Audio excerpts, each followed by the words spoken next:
Pengeboran merupakan aktivitas utama dalam kegiatan produksi migas, sebab aktivitas ini menjadi satu-satunya cara untuk mengakses reservoir minyak yang berada jauh di bawah lapisan tanah.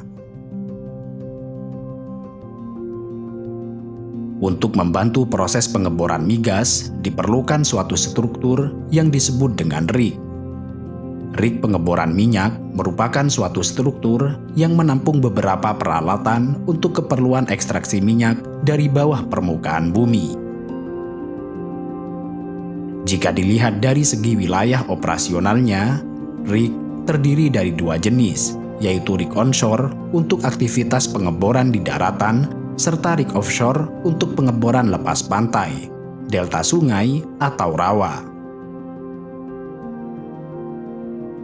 Selanjutnya, rig offshore digolongkan ke dalam beberapa jenis berdasarkan kedalaman laut atau air. Dengan kata lain, pemilihan jenis rig sangat bergantung pada kedalaman laut di mana aktivitas pengeboran akan dilakukan. Adapun jenis-jenis rig yang dimaksud adalah sebagai berikut. Pertama, jack-up rig. Sejak pertama diperkenalkan pada tahun 1954, jack-up rig telah menjadi jenis rig paling populer untuk keperluan eksplorasi serta pengembangan lepas pantai. Jenis rig ini menggunakan platform yang dapat mengapung serta kaki yang dapat dilipat. Dalam penempatannya, kaki atau tiang akan diturunkan ke dasar laut, di mana kemudian badan dari rig akan didongkrak ke atas permukaan air.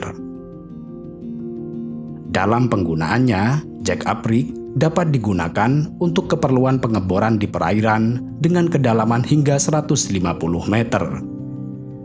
Jika kaki atau penopangnya tidak dikerahkan, maka rig ini akan mengapung sehingga mempermudah mobilisasinya ke lokasi pengeboran lain.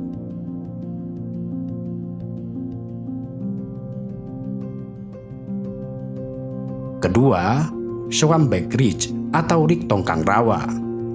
Ini merupakan jenis rig yang berdiri di atas tongkang dan khusus digunakan untuk kedalaman maksimal 7 meter. Umumnya, rig ini banyak diaplikasikan pada daerah rawa atau delta sungai. Karena berdiri di atas tongkang, maka rig ini tidak menggunakan tiang penopang, melainkan hanya dengan mengisi air pemberat pada tangki tongkang hingga bertumpu di dasar sungai ataupun rawa.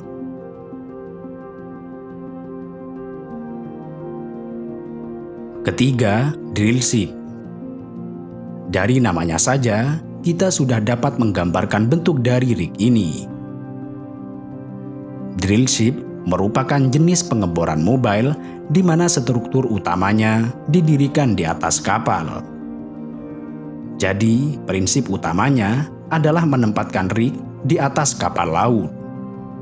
Tujuan utamanya adalah untuk mempermudah mobilisasi.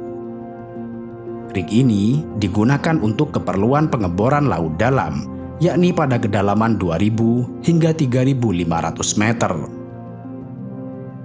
Kapal ini memiliki lubang pada lambung kapal sebagai jalur atau akses untuk menurunkan alat pengeboran ke dasar laut.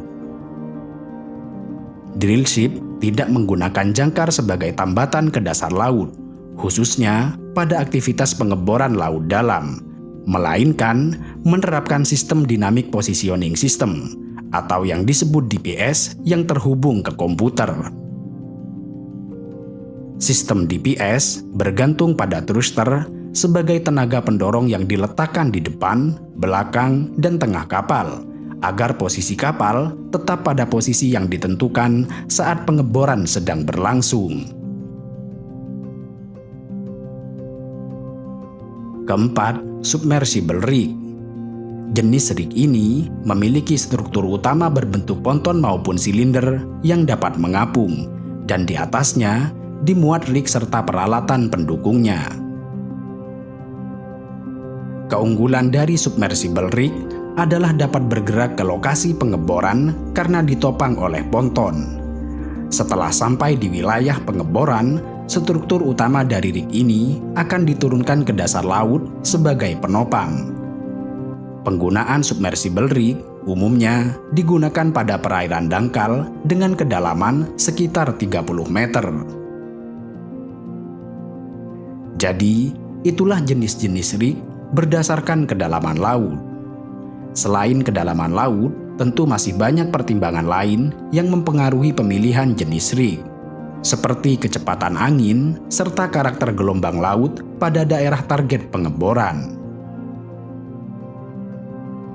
Saat ini, terdapat hampir 1.500 rig minyak lepas pantai di seluruh dunia, yang masing-masing dari anjungan minyak tersebut memiliki krunya tersendiri, yang bekerja dan tinggal di platform ini bermil-mil dari garis pantai. Kondisi laut yang keras dan terisolasi tentu saja bukan kondisi kerja yang ideal. Namun demikian, pekerjaan ini adalah jalur karir yang dipilih oleh banyak orang.